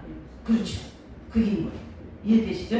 그래서 2절부터는 이 땅에 있는 예루살렘 성과 이스라엘 백성들에게 무슨 일이 일어나는가를 보여준다. 이렇게 보시면 돼요. 1절은 천국의 새 예루살렘 성을 보여주셨다면 2절부터는 이 땅에 있는 예루살렘 성에서 일어나는 일들을 보여준다. 이렇게 후본을 지어서 좀 생각해야 이게 이해가 좀 잘 됩니다. 따라서 해를 입은 여자의 발 아래 닭이 있다라는 것은 새 예루살렘 성을 중심으로 하는 천국 백성들이 아니라 지상의 예루살렘 성을 중심으로 하는 이스라엘 백성들로 해석해야 된다. 그러니까 이스라엘 가면은 수도가 어디입니까? 예루살렘. 그럼 거기 사는 백성들은 누구예요? 이스라엘 백성들이잖아요. 똑같이 잘 보세요. 이스라엘 백성들은 천국의 모형 백성들이에요. 이스라엘 백성들은. 그러니까 천국의 백성들이 이스라엘 백성들의 실제라고요. 그러니까 이스라엘 구원받은 모든 성도들은 이스라엘 백성들로 볼 수가 있다. 저와 여러분들 이스라엘 백성.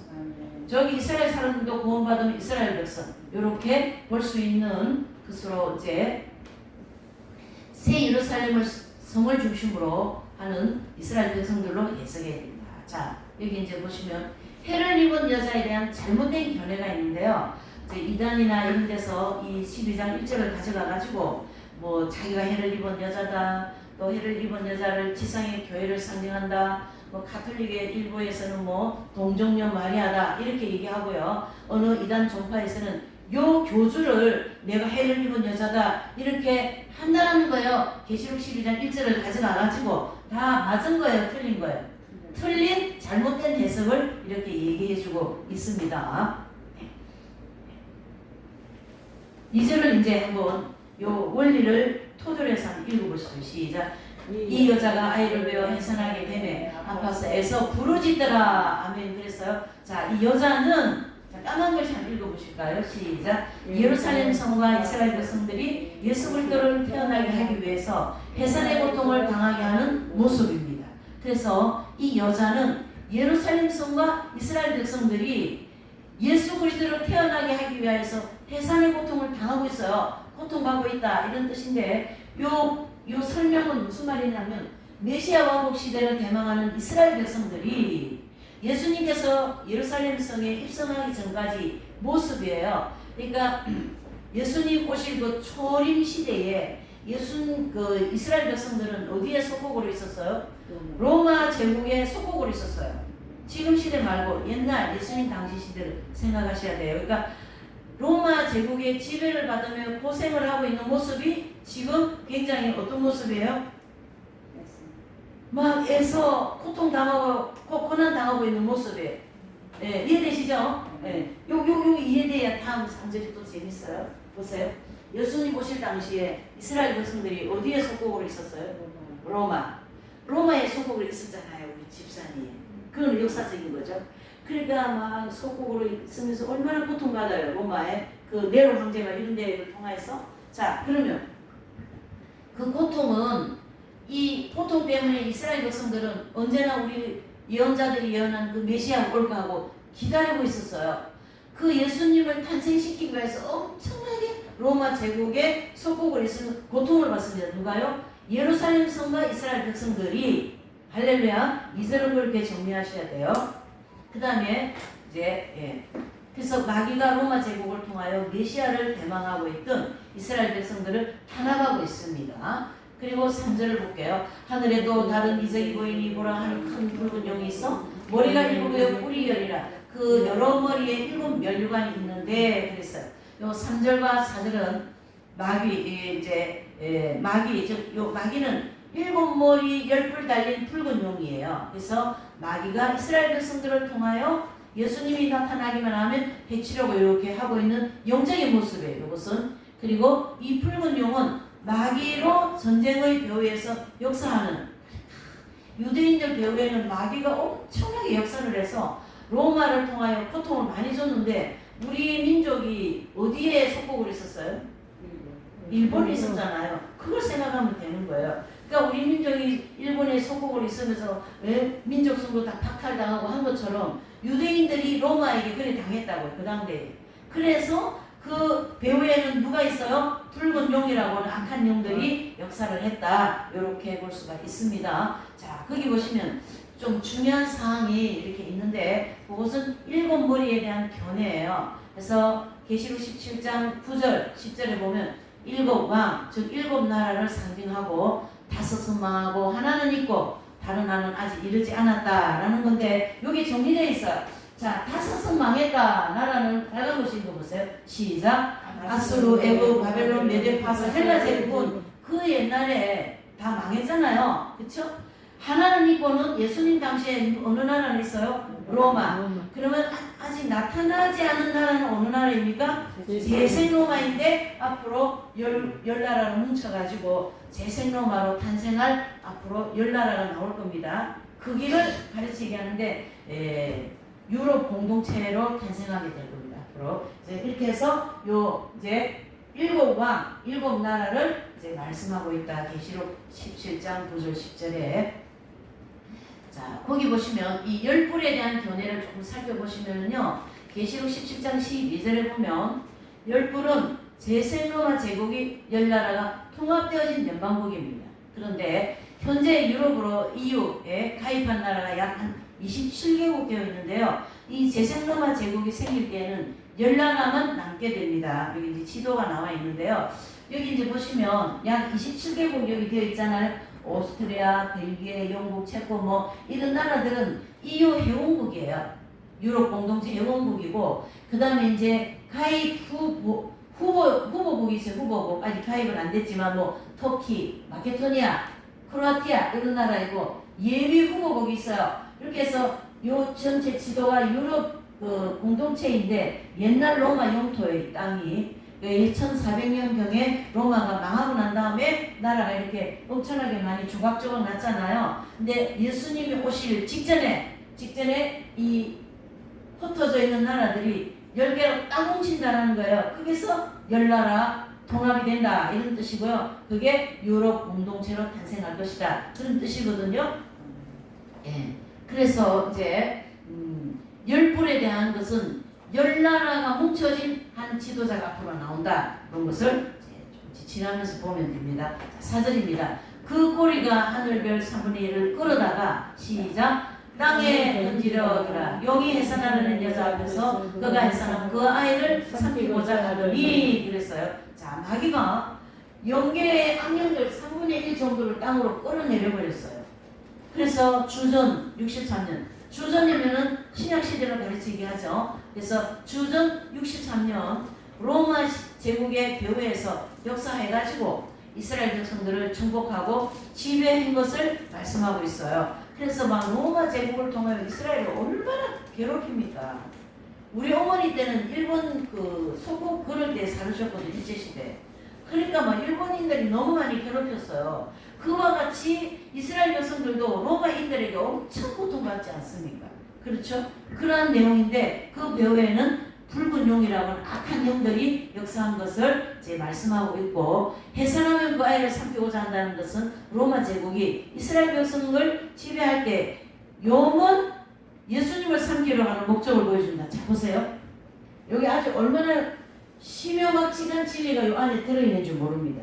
이스라엘 백성들이, 여기가 이제 이스라엘의 나라라고 하면 보세요. 여기 이스라엘입니다. 네, 이스라엘.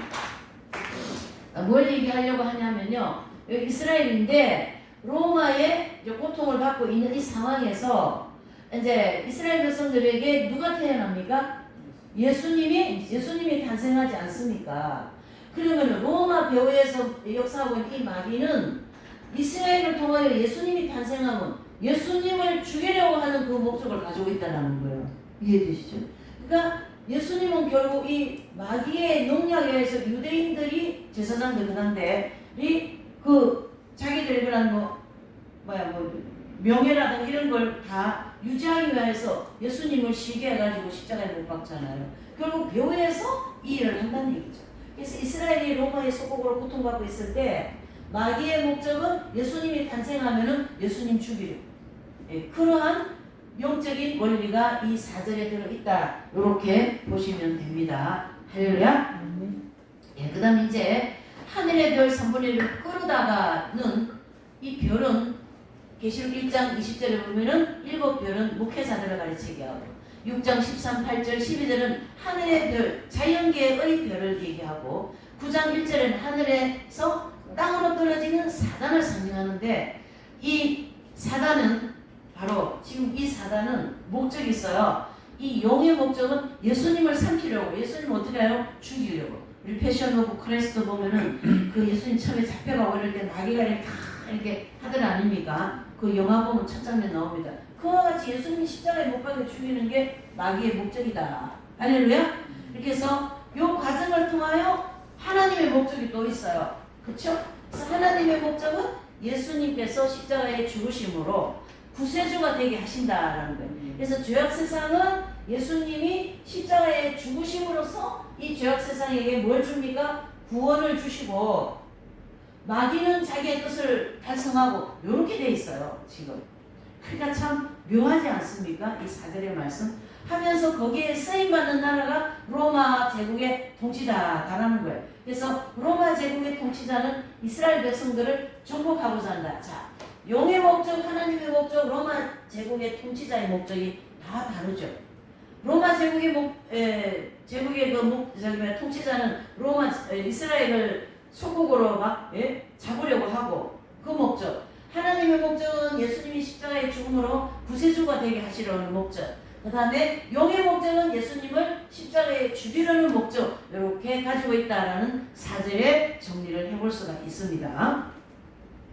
자, 그 다음에 이제 5절요. 여자가 아들을 낳으니 이는 장차 철장으로 만국을 다스릴 남자라. 그 아이를 하나님과 아까 그 보좌 앞으로 올라가더라. 자, 5절에 예수님이 예루살렘 성 입성 사건을 얘기합니다. 이 5절은 예수님이 예루살렘 성 입성 사건을 얘기해요. 그래서 여자가 아들을 낳는다는 것, 여자는 예루살렘 성을 상징함으로 예수님께서 예루살렘 성에 입성하신 사건을 의미합니다. 그리고 다니엘서 9장 25절 어제 공부했죠. 기름 부음 받은 한 왕이 일어난다라는 거예요. 그래서 기름 부음 왕이 일어나는 것은 예루살렘 입성한 사건을 가르치게 합니다. 예수님이 예루살렘 입성 사건이 중요한 게 뭐냐면 유대인과 예루살렘 성에 예수님이 왕으로서 들어가는 것이 중요하다는 거예요. 이해되시죠?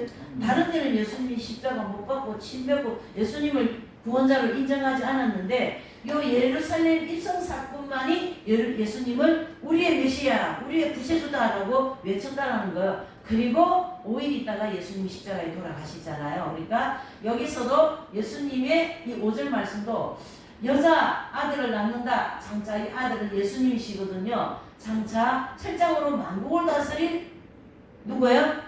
아이를 하나님 앞에 그 보좌 앞으로 올라가더라. 이런 말씀을 해주고 있어요. 그래서 장차 철장이다라는 것은 만국을 다스릴 남자는 예수님께서 재림하실 때 철장 권세를 가지고 이 아마겟돈 심판 여기 잘 보세요. 12장이 재밌는 게 뭐냐면 12장 안에는 지금 새 예루살렘 천국의 성에도 1절에 나오고 2절은 유대인들이 또 구원받는 사건을 나오고 또 지금 이 몇 절 5절은요 이 예수님이 심판하는 사건을 또 얘기하고 있어요. 그러니까 이 12장 안에는 이쪽 왔다 저쪽 왔다 여기 갔다 난리난 거예요. 자기 12장 혼자서. 그러니까 정신을 또 풀어차리고 5절은 어디 말씀? 5절은 어디예요? 철장으로 만국을 다스릴 남자 아이를 하나님과 그 보좌 앞으로 올라갔다라는 것은 예수님도 승천 사건이네. 할렐루야. 그러니까 이 12장을 한 번 내가지고 안 돼. 여러 번 해야 돼. 정리가 되기 때문에. 예. 자 6절요 시작. 그 여자가 광야로 도망하며 거기서 1660일 동안 저를 양육하기 위하여 하나님의 예배하신 곳이 있더라. 아멘. 자 보세요. 5절과 6절 사이에 교회 시대가 빠져있다라는 이유는 여자가 없어졌다가 6절에 등장을 해놓은 거예요. 그것은 5절의 여자가 아이를 낳았을 때에는 6절은 여자가 광야로 도망한다. 그래서 여기에 여자는 이스라엘 백성들을 가르치게 광야로 도망하니까라는 거는 이스라엘 백성들이 어떻게 해요?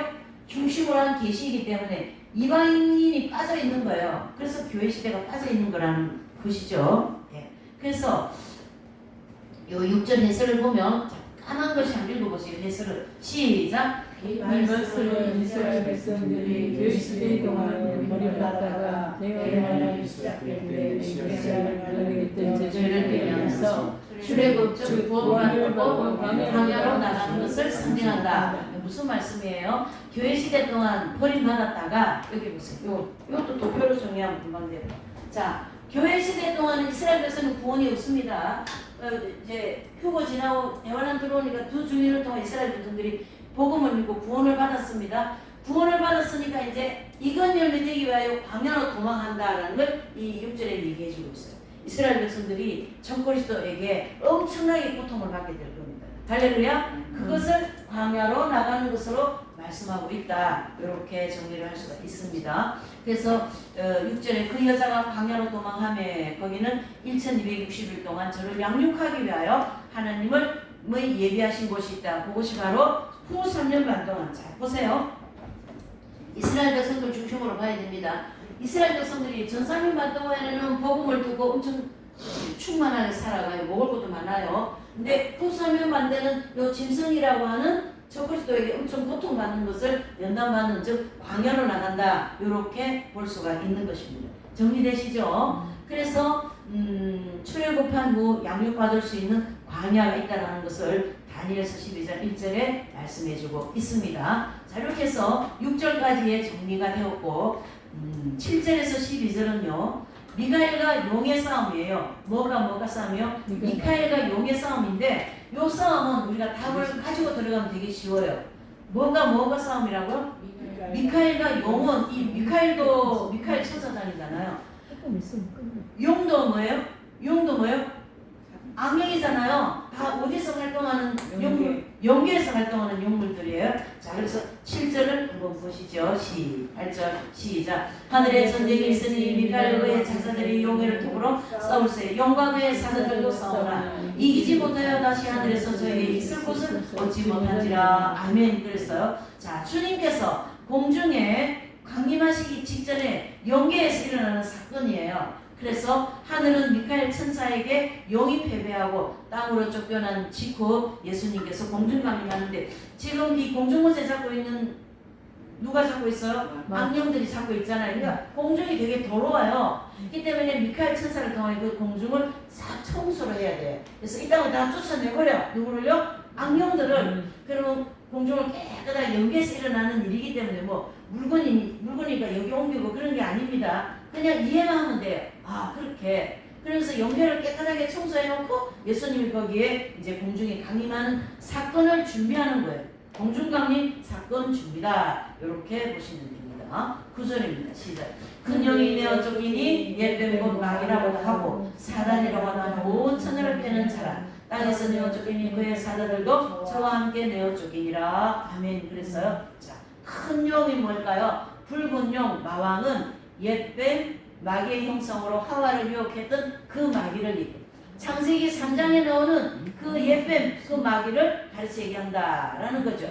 그래서 사단 즉 혹은 마귀를 가르쳐 얘기하고요. 또 마귀는 온 천하를 백성들을 범죄하도록 우리를 얼마나 많이 괴롭힙니까? 맞습니까? 할렐루야. 우리 죄짓게 만들고 막 이렇게 하는 거예요.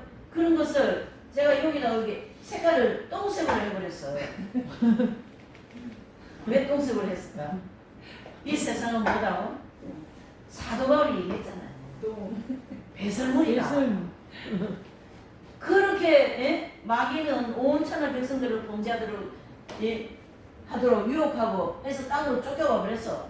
그리고 마귀가 땅으로 내려가서 대환란 동안 역사를 하니 얼마나 이 환란이 고통스럽겠습니까? 그러니까 지금부터 준비해야 된다 이런 뜻이 되는 거예요. 먹고 마시는 거 너무 좋아하고 구경하는 거 너무 여행하는 거 너무 좋아하고 세상 쪽으로 정욕적으로 좋은 집 좋은 아파트 좋은 것 너무 많이 쫓아가는 그리스도인들은 좀 걱정돼요. 왜요?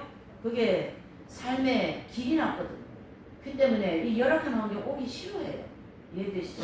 그 때문에 저 그리스도가 주는 표를 받기가 아주 좋게 삶이 길들여져 있다. 그래서 절제 생활이 필요하고 회개와 영성 생활이 필요하다. 아멘. 10절입니다. 시작. 내가 또 들으니 하늘의 큰 승리 가로되 이제 우리 하나님의 공과 능력과 나라가 또 그의 그리스도의 권세가 이루었으니 우리 형제들을 참수하던 자고 우리 하나님 앞에 밤낮 참수하던 자가 쫓겨나고 아멘. 그랬어요. 자, 그리스도의 권세가 다 이루니라는 것은 교회 시대가 지나갔음을 확실하게 가르쳐주고 있고요. 우리 형제들이 밤낮 참수한다라는 말씀은 마귀들이 우리 성도들의 양심의 가책을 받게 하고 하나님께 고소하는 일을 계속 한다라는 거예요. 이해되시죠? 11절 또 여러 형제가 어린 양의 피와 자기의 증거하는 말을 인하여 저를 이겼으니 그들은 죽기까지 자기 생명을 아끼지 아니하였도다. 아멘. 자, 거기 보시면 여러 형제라는 것은 교회 시대의 이긴 자들 몇 명요? 14만 4천 명을 가르치게 합니다. 그래서 이 여러 형제 이분들은 생명을 아끼지 않고 예수님을 위하여서 충성했다. 그게 대표적인 성도들이 누굽니까? 12사도, 사도 바울 이런 분들이지 않습니까? 그 다음에 12절요. 시작. 그러므로 하늘과 그 가운데 거하는 자들은 즐거워하라. 그러나 땅과 바다는 화해 있을진즉 이는 마귀가 자기의 때가 얼마나 못된 줄 알므로 크게 분내어 너희에게 내려갔음을 하더라. 아멘. 하늘과 그 가운데 거한 자들이요 마귀가 쫓겨난 장소에 주님이 강림하실 때에 들림받은 즉 성도들이 큰 기쁨을 누리게 된다. 뭐 했다는 뜻이에요? 휴거되었다. 땅과 바다는 화일설진즉 즉 대환란 동안 이 세상에 사람들이 하늘에서 쫓겨내려온 마귀 즉 때문에 우리는 큰 시험을 받는데요. 여러분들은 열심히 살으셔갖고 휴거되는 성도 되셔. 아멘. 할렐루야. 왜 우리 집사님 여기 있다. 아멘. 휴거되는 성도로 가야지. 목표가 거긴데 이건 열매. 그렇죠? 환란은요 장난이 아니요. 그러나 또 순교의 축복도 있으니까 가볼만 합니다. 자, 자기의 때가 얼마 못된 줄 알므로 대환란이 끝나면 결박되어서 무적에 갇힐 것을 미리 마귀가 알고 있어요. 그래서 7년 대환란 지나면 이 마귀들은 다 묶여가지고 지옥으로 하나님이 싹 가둬버립니다. 그리고 어떻게 해요? 천년왕국을 열어주시는 거거든요. 자, 이렇게 해서 이제 12절까지 정리가 됐고 그 다음에 13절과 17절은요 한때 두때 반때 여자와 용 그랬어요. 자, 요 앞에 12절까지의 내용은 이 내용을 이게 실제로 된다라는 것을 사전적인 얘기를 해주고 있어요. 그러니까 12절은 참 어려운 거예요. 지금 13절부터 일어날 일을 2절에서 12절까지 설명해줘. 앞으로 이렇게 될 거야. 그러니까 잘해. 그 설명해줘. 지금 여기가 뭡니까? 실제라는 거예요. 13절에 이제 이렇게 일어날 된다. 이렇게. 자, 13절 시작. 용이 자기가 땅으로 적힌 것을 보고 남자는 여자를 핍박하는지라. 대화하는 직전에 고개동을 받는 아랍 국가들이 일부가 이스라엘을 침략하거나 협박하는 사건이 다 일어나게 될 거예요. 그 예상이 될 수 있어요. 그때 이스라엘 백성들은 협박하는 나라의 배후에서 붉은 용이 역사를 합니다. 그러니까 이스라엘이 엄청 고통을 받게 될 거예요. 앞으로 조금 더. 지금도 상당히 고통스럽잖아요. 전쟁이 일어나고 하기 때문에. 그리고 우리 선교사님 같은 분은 남자분들은 이런 역사를 잘 하시더라고요. 왜 지금 일어나고 전쟁을 해가 아주 심각하잖아요. 그렇죠? 이게 지금 이스라엘이 다 고통받고 있는 거예요. 사실은. 상당히 고통스럽죠. 그 나라가. 자, 14절요. 그 여자가 큰 독수리의 두 날개를 받아 광야 자기 곳으로 날아가서 거기서 그 뱀의 낯을 피하여 한 대, 두 대, 반 대를 양육받음에 그랬어요. 자, 큰 독수리는 누구를 가르치게 해요? 미카엘 천사장을 가르치게 합니다. 이 미카엘 천사는요, 전쟁을 담당한 천사장입니다. 예. 광야는 성도들이 연단받으며 양육을 받는 장소입니다. 그리고 날개는 날아다니며 활동하는 천사나 마귀를 상징하고요. 뱀의 낯을 피하여 한때 두때 반때는요. 전 3년간 환란 동안에 양육받게 되는 것을 가르치게 합니다. 여기 양육. 아까 전 3년간 동안에 양육받는다 그랬잖아요. 그걸 가르치게 하고 또 양육은 영적인 양육인데 저와 여러분들도 영적으로 양육받아야 돼요. 지금 열심히 양육을 받고 있는 거예요. 자, 14절 읽어보세요. 정리를 하십니까? 시작. 이스라엘 백성들이 미가엘 천사의 도움을 받아 제사로마 제국과 7년 안고 죄악을 믿음으로써 붉은 용의 핍박에서 벗어나 구원을 받게 됩니다. 그때 두 증인이 나타나 이스라엘 백성들에게 복음을 증거하여 구원받게 하고 전 3년간 환란 동안 영적으로 뭐 한다요? 양육을 받게 한다. 그러니까 하나님은 구원받은 성도들을 바로 뭡니까? 양육을 받는 데 목적이 있어요. 왜 그래? 이건 연매가 되어서 천국 가니까. 할렐루야? 그래서 여러분과 저한테 연단을 주시는 거예요. 양육하기 위해서. 할렐루야? 네. 15절 시작. 여자에 비해서 뱀이 내 입으로 물을 강같이 좋아요. 여자를 물에 떠내려가게 하려 하되 여자는 어디입니까? 예루살렘 성과 이스라엘 백성들이고 물을 강같이 토한다. 이것은 강물처럼 많은 군대가 침략하게 된다는 얘기예요. 그래서 다니엘서 12장 10절 22절 이 모든 내용들은 큰 전쟁을 가르치게 하는데 바로 에스겔 38장 뭐예요? 3차 전쟁을 가르치게 하는 거예요. 떠내려가게 하되 이것은 전쟁으로 이스라엘 백성들을 멸망시키려고 마귀가 다 전쟁 이렇게 해서 이스라엘 다 죽여버려. 지금도 그렇잖아요. 이란 배후에 마귀가요. 이란하고 전쟁해가지고 이스라엘 다 망가뜨려. 그 목적이 있는 거예요. 그게 그대로 3차 전쟁에도 그 원리가 적용된다는 얘기죠. 그러니까 그림이 나오지 않습니까? 우리가 지금 그림을 보고 있는 거예요. 사진을 보고 있는 거예요. 지금. 자, 15절을 정리하면 읽어보세요. 시작. 이스라엘 백성들이 모압과 영적 관계에서 양육을 받고 있을 때 전사적인 하나님의 관계에 마귀가 고거의 군대들을 통해 큰 강물로 침을 시키고자 하는 것처럼 큰 전쟁으로 이스라엘 백성들을 멸망시키려고 한다라는 것이 바로 그 마귀들의 목적이다. 이렇게 볼 수 있어요. 16절 시작. 땅이 여자를 놓아 그를 물려 용에 비해서 또한 강물을 삼키니 하나님께서 고거의 군대가 전쟁을 하는 장소에 큰 뭐 또 일어납니까? 이가 해서 이스라엘이 막 승리하도록 도와준다는 얘기예요. 그래서 용의 입이 막 토한 강물을 삼킨다. 그러니까 여자를 내치려는 용의 군대가 고거의 군대들이죠. 큰 지진, 이 천재지변을 통해서 멸망한다. 그렇죠? 그래서 전 4년간 후반기에 이 일이 일어나는 게 뭡니까? 전쟁과 여러 가지 천재지변을 통하여서 이제 이 첫 번째 무리들을 하나님이 다 정리시킵니다. 자, 16절 정리 읽어보세요. 시작. 예루살렘 성과 이스라엘 백성들이 러시아와 동유럽 국가들과 아랍 국가들이 연합군이 침략해 위태로울 때 미카엘 천사의 도움을 받아 멸망당하지 않고 큰 승리를 거두게 되는 것을 상징하는데, 계시록 10장 4절에 보면 아까 공부했죠. 칼, 온유, 피로, 공명한 폭풍과 이 모든 것은 다 뭡니까? 하나님께서 이 전쟁이나 이 모든 백성들을 지켜주기 위해서 악한 무리들을 치는 그런 재료들이에요. 심판의 재료들. 할렐루야. 17절 시작.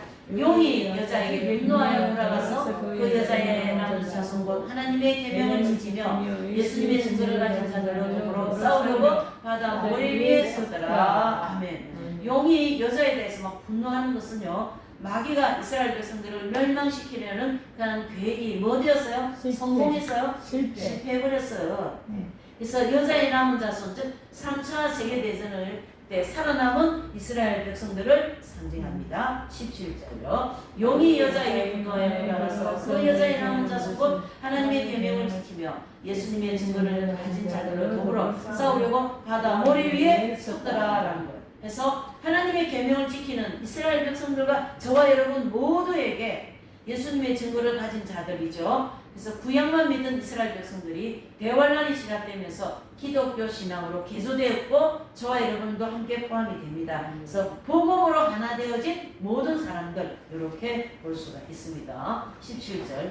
용이 여자에게 분노하여 돌아가서 그 여자의 남은 자손 곧 하나님의 계명을 지키며 예수님의 증거를 가진 자들로 더불어 싸우려고 바다 모래 위에 섰더라. 아멘. 자, 더불어 싸우려고 바다 모래 위에 누가요? 더욱 섰어요. 누가? 용이. 자, 붉은 용, 마귀가 이 적그리스도 용의 적그리스도가 될 사람의 영 속에 안경이 합일이 됐어요. 그리고 후 3년만 흘러 동안 이스라엘 백성들은 온 세계 성도들을 멸망시키려고 준비한다라는 말씀입니다. 그러므로 계시록 13장 1절을 보면 바다 모래 위에 섰던 붉은 용이 바다 속으로 슉 뛰어들어가 가지고 제생로마 제국 통치자의 영 속에 뭐예요? 합일이 되어 갖고 이스라엘 백성들과 온 세계 성도들을 박해하고 핍박하라는 그런